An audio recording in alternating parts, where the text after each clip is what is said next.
Hey y'all, in this video, I'm sharing 5 of my favorite nonprofit business ideas. Let's get into it. Hey, this is Tiffany with Boss on a Budget. I help new and small nonprofits get up and running. So if you need help with your nonprofit, you should be subscribed to my channel because y'all, I drop videos all the time. And my focus is to help people who are starting from the ground up to start successfully, launch successfully, and raise money to be able to fund their launch. So today I wanted to do a different kind of video just to share some of my favorite nonprofit ideas. And I'm not calling out favorite nonprofits, all right? I'm not like singling anybody out. I'm just talking about some general ideas that I like for nonprofits. But here's the thing, right? And I've talked about this in other videos.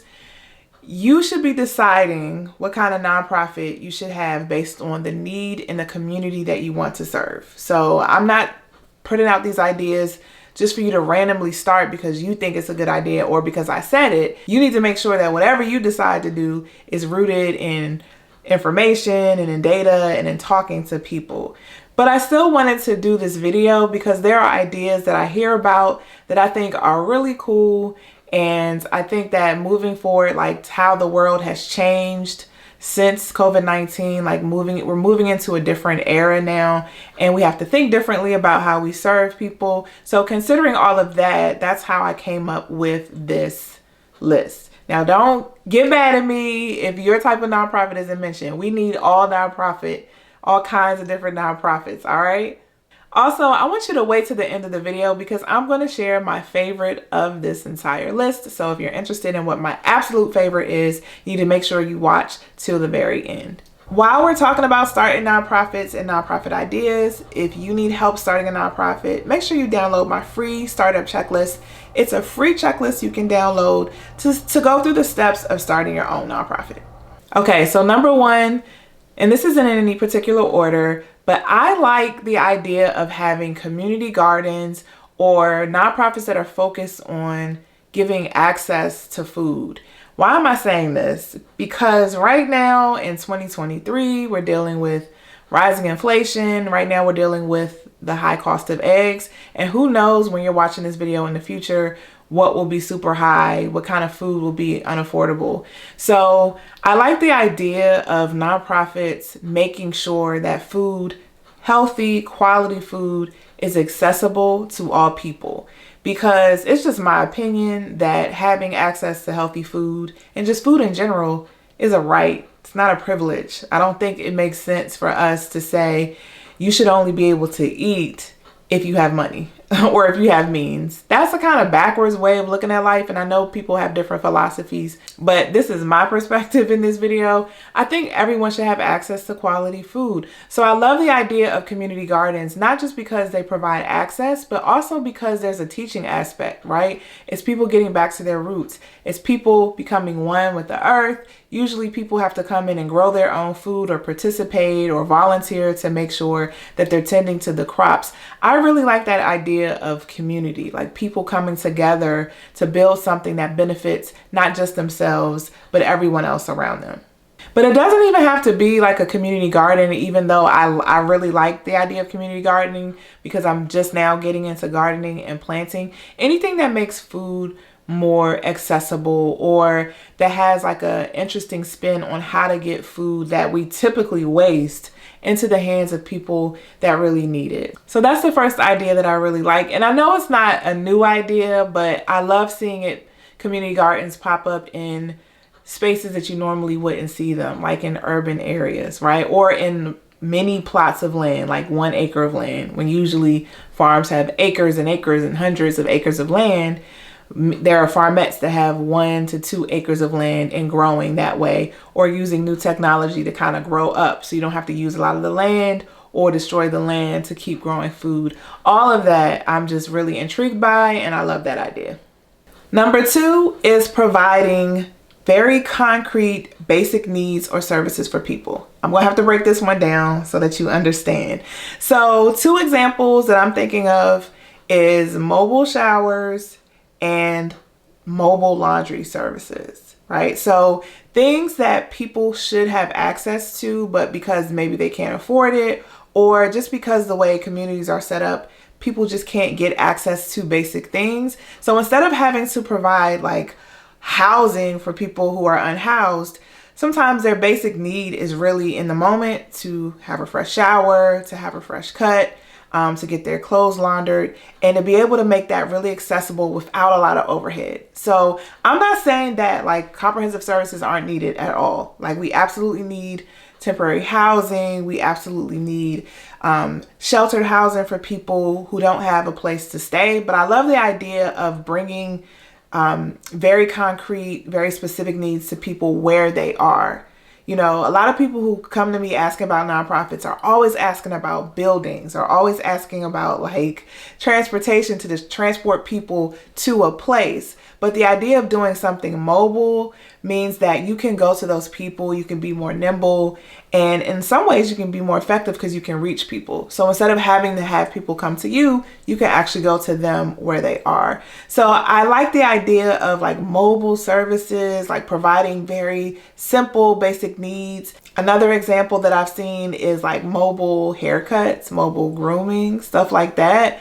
Or even, I mean, the woman who on Skid Row in California who passes out food, like she goes to the community and she passes out food. It's a very specific type of need.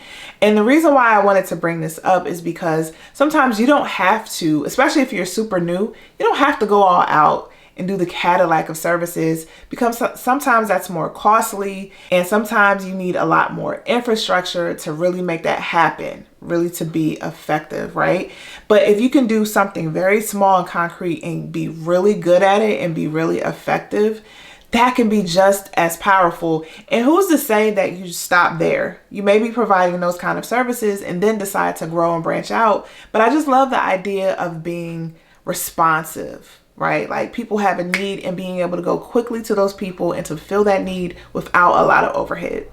The third idea I love for a nonprofit is teaching on financial literacy or anything related to understanding banking, investing, and economic security. The reason why I picked this one is because the skills that you can teach in this particular realm can help people maintain their families, can help people sustain for years and years and years.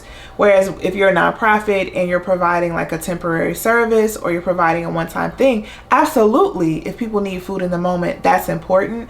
But if you can give them skills that they can take with them and help them expand their capacity, and even to be able to pass that knowledge on to someone else, like their children or other people in their family, I love the idea of that. I love the idea of like changing a generation through knowledge, and important knowledge around financial security and financial wellness. If you look on social media these days, there's always some kind of finance influencer or a new finance guru popping up talking about, oh, you need to invest this way, you need to have this kind of account.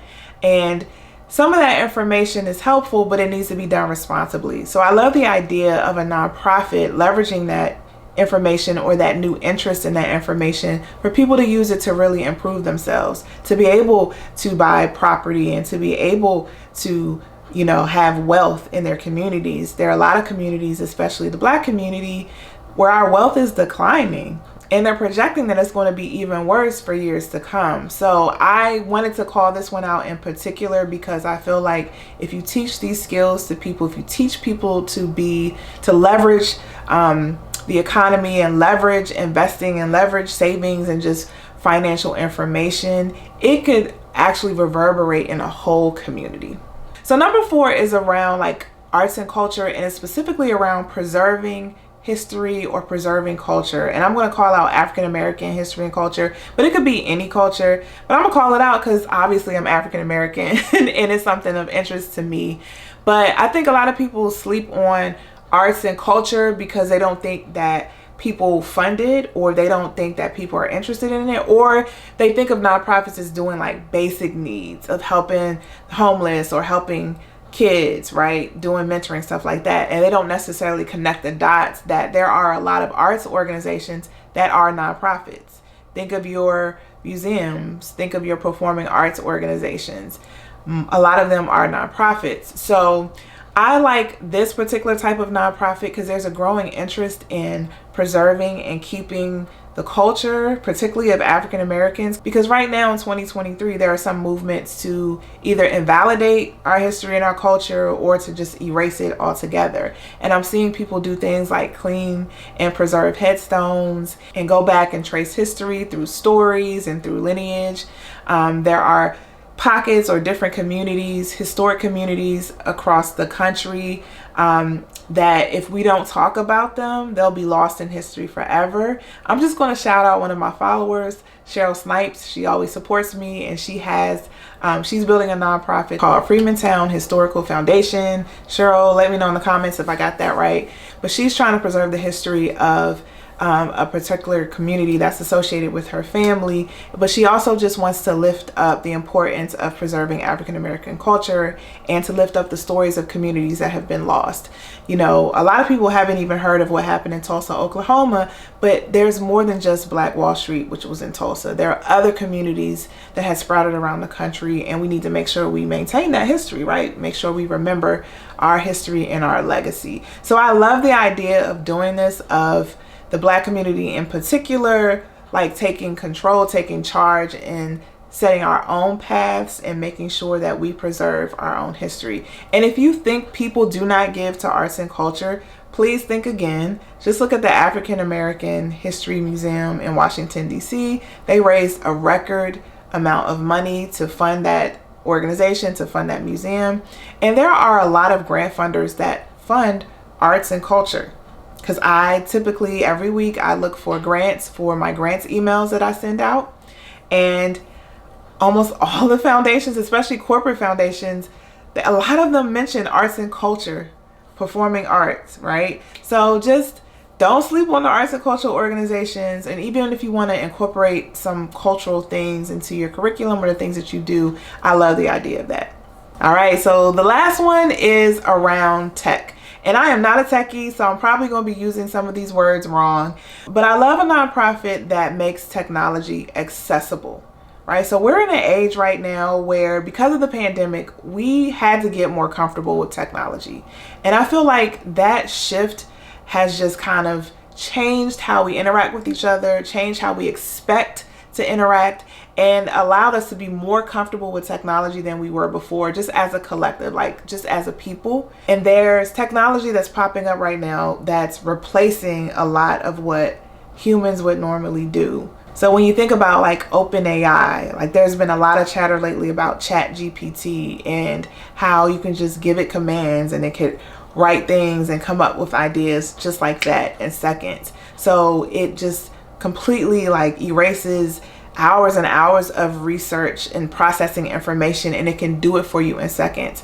That's amazing, and that's a powerful tool. And the people who are used to technology, the people who are privy to this kind of information or in these kind of circles to hear about this information, yeah, it's cool. They're going to use it to their advantage, but there are whole groups of people who probably have never heard of it. For some of y'all, this is probably the first time you've ever heard of ChatGPT, right? So there are whole communities that don't know anything about it, and even if they do know something about it, have no idea what to do with it, how to use it, how to leverage it, how to make their nonprofit launch successful, or just make their lives successful in general, right? So you have people who actually are engineering and creating this technology, who have their own ideas about how they want to use it, and people are being left behind. So I love the idea of having nonprofits that fill that gap, that, you know, hold people responsible, that you're creating this technology that makes life easier, but you're also at the same time excluding people, right? At the same time, like there are a lot of people who just will never be able to catch up. And if we keep moving in a certain direction, not thinking about those people, then people become more and more marginalized and less able to sustain in a world that's moving in a certain direction. The other thing that I just want to throw out there, because I don't know about it myself, is Bitcoin. Like there's all this chatter about Bitcoin, but it's confusing. I don't really get it. And anything when it comes to like technology and money and things like that, that's confusing, then again, there's the risk of people being left out, people being excluded. And, you know, creating this technology is supposed to be for the greater good. You would hope it's supposed to be for the greater good, but it can't really be used for the greater good if we don't give people the space to be able to learn it and to be able to participate as well. So again, I love the idea of having nonprofits that fill that gap to make technology more accessible. So I want to give an honorable mention because I just wouldn't feel right without mentioning this. And again, this isn't a popularity contest. This is just like ideas that I've seen floating around that I really like, that I think people should at least borrow some things from, borrow some strategies from, or just use it as a focus for their nonprofit if it makes sense in your community. But I would be remiss if I didn't mention nonprofit missions that focus on mental health. And the reason why I'm lifting this up is because I feel like mental health for a long time was over here. We didn't talk about it in certain communities, and we weren't open about it. And I felt like it was very medical. Like, people talked about it in terms of, you got to see a psychologist, you got to get a prescription, you're on these meds, right? And that's how we talked about it. But the world has opened up for all these different alternative methods for self-care and self-healing. And I just love the idea of that field expanding and growing, and people using more indigenous methods, and in organizations providing mental health services with a cultural frame that best meets the needs of people in different cultures. I love that. And I think that at the core of a lot of the problems that nonprofits are made to address is around people's mental health, is around people's emotional well-being. And if people could handle that, if they could get that together, then they could be able to conquer other things, right? But people can't really progress, right? You can't get people stable in a job or, pay their bills on time if they're struggling, if they're depressed. So I really do believe like addressing people's emotional well-being is key to a lot of what we do. So I just wanted to throw that out there. But people have been doing mental health for a long time. I've been working with mental health services, but I just love the idea that now we're becoming more and more open for like alternative ways to address it, and being more open in certain communities to talk about the need to address mental health. So I promised at the end of this video to share what is my favorite idea of all the things I've shared. And you're going to be mad at me watching this video because none of them are my favorite.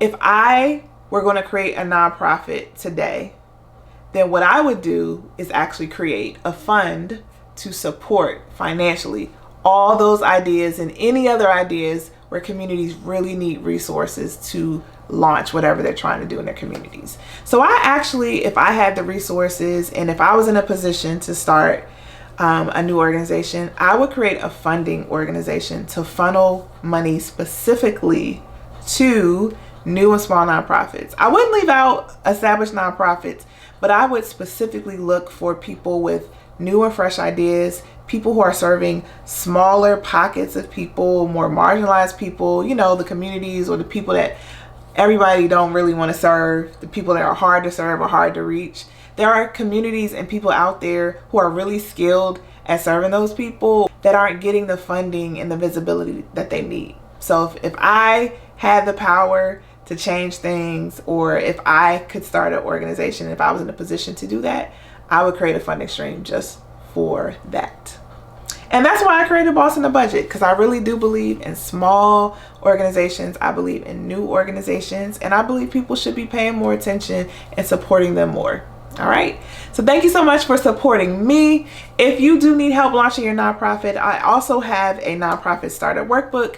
It follows the path of my free nonprofit startup checklist, but it fleshes it out for you. It helps give you what you need, the questions you need to ask yourself to be able to launch successfully in your first year.